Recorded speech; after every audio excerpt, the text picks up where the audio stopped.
Hello, my name is Rivas Mayoki, an aspiring author writing her novels and publishing them. Although not really marketing if you don't consider this marketing, because I barely even mention that there are books you can buy on Amazon if you click the link in the description. I should do that on each of my videos. I don't know why I don't. It's just like the perfectionist in me. I'm always fighting perfectionism, and it's a trait in my fine family that I'm really struggling against. Uh, but there's always the sense I need to do more. There's something more to do. There needs to be some improvements. I didn't think this through yet. I have to.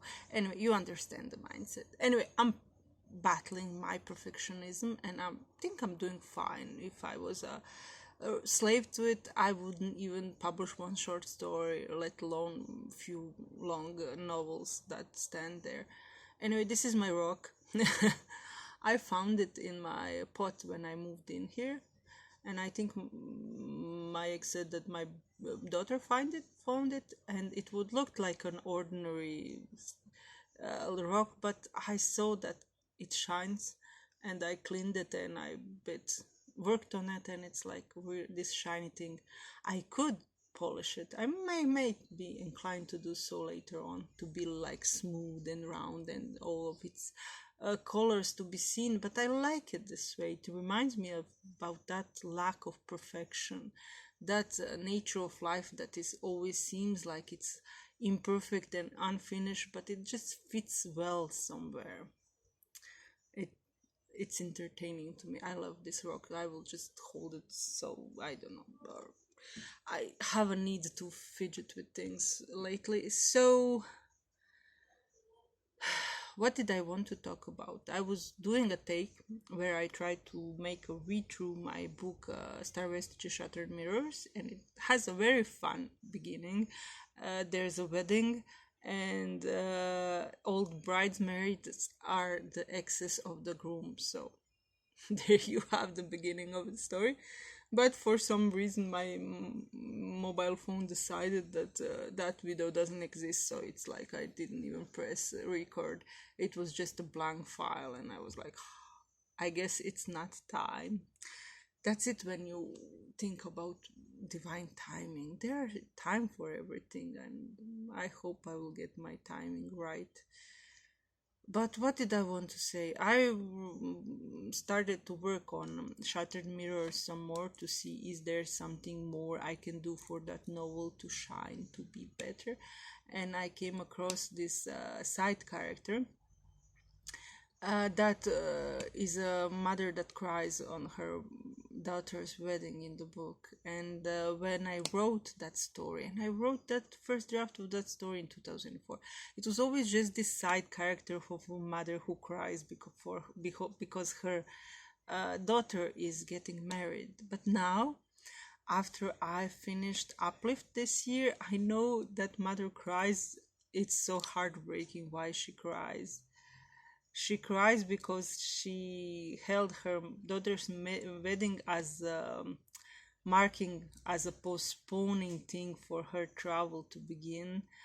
And when the wedding came, it turned out that her daughter can't go with her, so she will go alone, never to see her daughter again. And her daughter doesn't know that. And it's just so heartbreaking and hard. And the sacrifices that were made for Exodus to be is just like.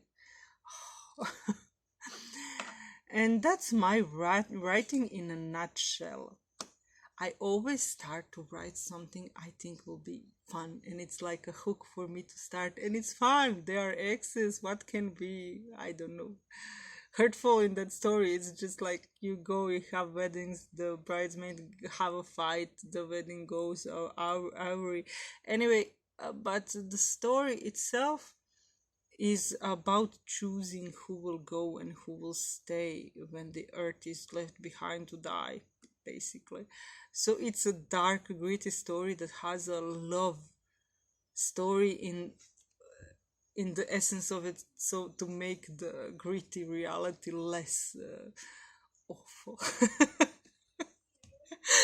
And that's the natural of me advertising myself. And I know it's awful, and I have to get over my fascination with all things that are wrong with my story and just give a hook to people to get hooked like I am, because I'm hooked to writing. I just love those stories and I love those characters, and it doesn't matter to me is the story painful or cheerful, more often painful. I just want to spend time with those people, because in life you don't choose people to be just happy with them. You choose people to go all sorts of things with them and to suffer life and to enjoy life with them in equal measure, hopefully more happy moments. Um, but I think Shattered Mirrors is really about how, even in most distressing and extreme situations, our personal relationships, our intimate happiness is the thing that shields us from the crude reality around us. And I think that's the thing I stand for in the end,